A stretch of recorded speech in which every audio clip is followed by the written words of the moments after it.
Hi guys! Welcome to Ate Custom Vlog. So today, ang papakita ko sa inyo ay LC300. So kung meron kang SUV, whether it's an LC200, LC300, Nissan Patrol, etc. na SUV, bago kayo bumili ng captain seats, ito ang mga kailangan nyo bantayan bago kayo bumili ng captain seats.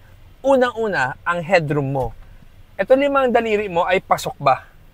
Kung pumasok ang 5 daliri mo, okay, pasado na yung number 1 na kailangan yung pansinin sa captain seats na bago kayo bumili dahil pag hindi pumasok ang 5 daliri nyo, ay kung 3 daliri ay masikip pa, problema yon.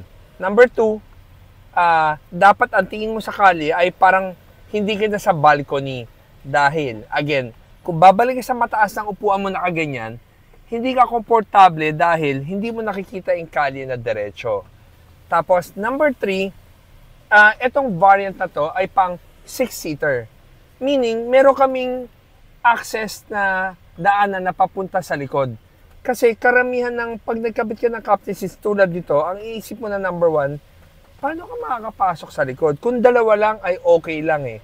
Paano yung mga papasok sa likod? So, papakita namin sa inyo ano ang meron kami. Pero bago namin i-access yan, meron din kaming variant talaga na yung mga bulletproof na hindi na nilalagyan talaga ng third row seat, naluluwagan namin at nasasagad namin yung atras ng captain seats na to. Itong variant na to ay literal na variant na pwede ka lang umupo na komportable. Like yung driver ko, 5'10 yung height, ako 5'10 din ako. Ito yung tamang legroom. Ngayon, may mga captain seats nagbebenta na merong footrest. Yung footrest na nagbebenta ng mga captain seats na ganyan, maangat mo lang siya ng konti para lang ma-relax yung calves mo. Pero hindi mo siya maangat ng todo. Dahil impossible. Like itong legroom na to, sa tingin nyo, paano ko pa iangat yung footrest ko na para maging komportable ako? Impossible. Dahil ganito lang ang pinakasagad niya. Or aangatin mo na yung paa mo ganyan, napakaskip na. So yung pag nagpapakabit kayo ng upuan, yes, maganda ang may footrest kung walang nakaupo sa harapan nito or pag tinanggal mo yung sandalan na to. Dahil pag lumipat ka dito, same thing ang problema mo. So, papakita natin, itong upuan natin, meron kaming variant na may table ito. Itong isa ngayon, papakita namin ay touchscreen. So, itong touchscreen, every time na itatouch mo siya, makita mo yung relo. So, i-slide mo siya pabalik. Pag i-slide mo siya pabalik, andito na yung function niya na unang-una, iaabante natin. So, pag inabante natin, papakita ko sa inyo, ay ito.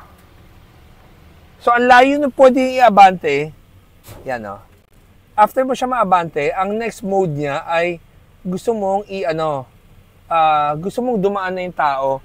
So, kung gusto mong dumaan yung tao, ay kailangan mong may access, which is yung upuan ng Ate Customs.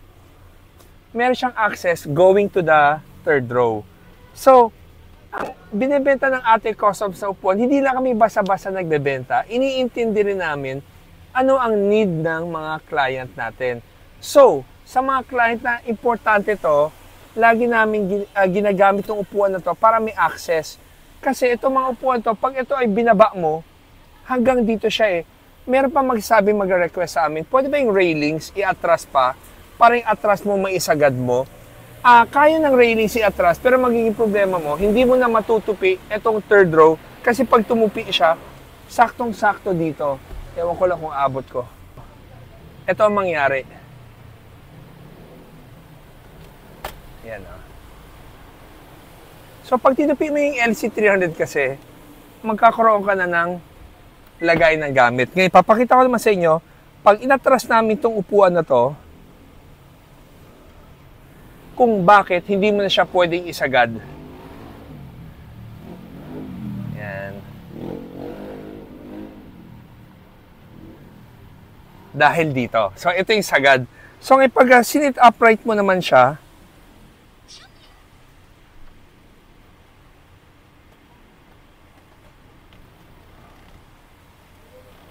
okay. So, meron ka nalagay ng gamit sa likod pag binaba mo siya. Pero kung tatanungin nyo, pwede bang i-atras pa yung para mas maluwag ang legroom? Hindi siya mangyari because of hindi mo na magagamit yung third row mo. So, papakita ko rin sa inyo ano yung sagad na atras. sagad na higa pala. So yung sagad na higa niya, ito yung higa na pwede kang matulog, pero hindi mo naman kailangan na ganyan kataas. So ang kailangan mo lang ay yung sit upright tulad nito. Etong ano pala, sandalan na to, kung sakaling diyan ka manggagaling, pwede mo rin pindutin yung dalawang gilid. May button rin dito na van pindutin mo. Para makita lang nila na aabante. Okay, atras mo ulit. Yan.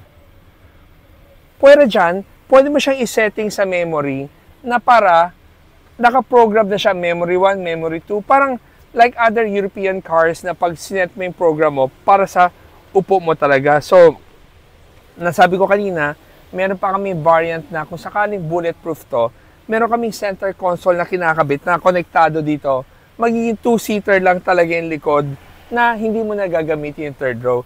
So guys, meron din kaming local na syempre gawa ng Eurotex foam.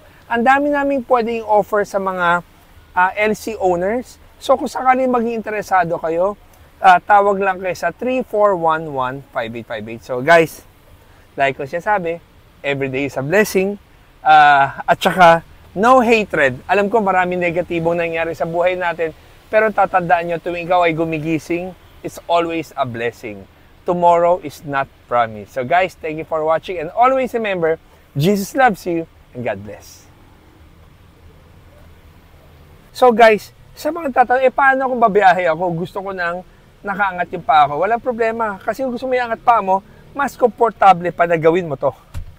Ayan mas masarap ito kaysa sinasabi mong footrest na pipilitin mong umangat yung paa mo.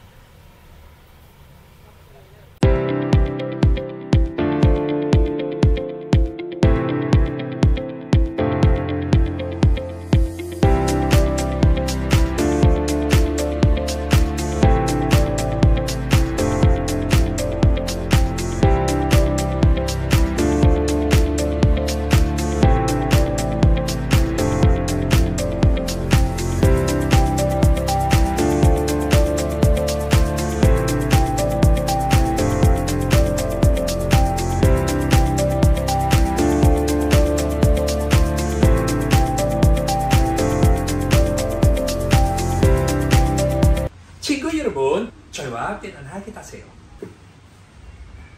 아토의 헤드레스, 햇거로 필리핀 쿠포제 장통.